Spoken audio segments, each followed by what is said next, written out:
أيا نفس حزما وعزما يصون لقلبي الكسير بحسن الظنون، فعودي لربي أيا نفس عودي، فربي رحيم لطيف ودود.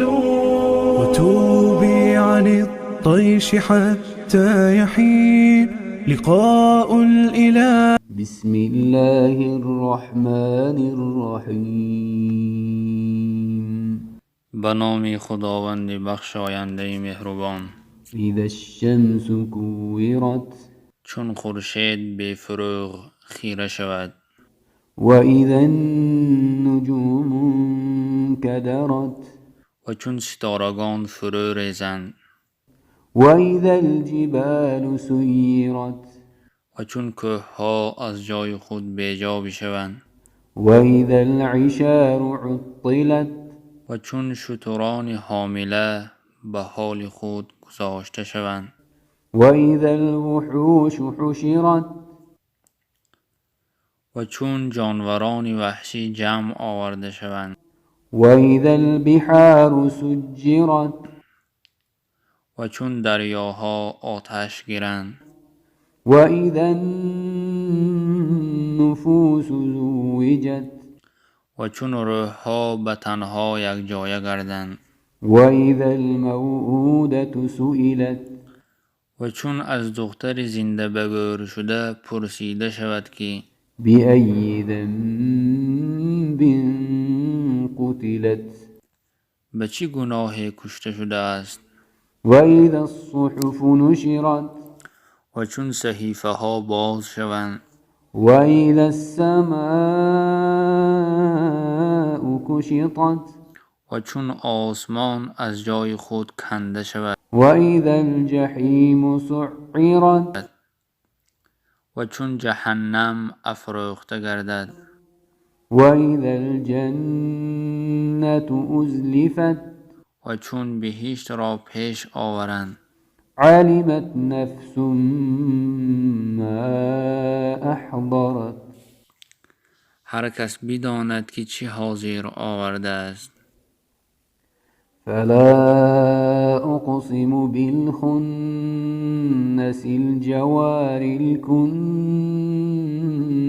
سوگند به ستارگانی بازگردنده، سیر کننده ای غایب شونده. واللیل اذا عسعس، و سوگند به شب چون تاریک شود.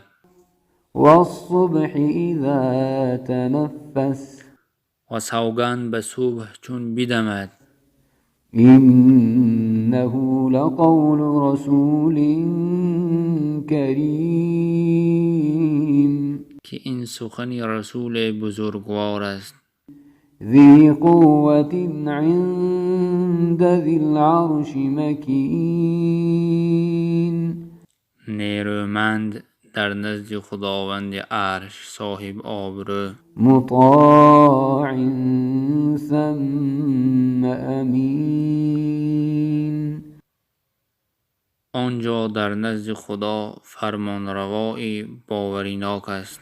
وما صاحبكم بمجنون، و هم صحبت شما دیوانه نیست. ولقد رآه بالأفق المبین، البته او را جبرائیل را در افق روشن دیده است.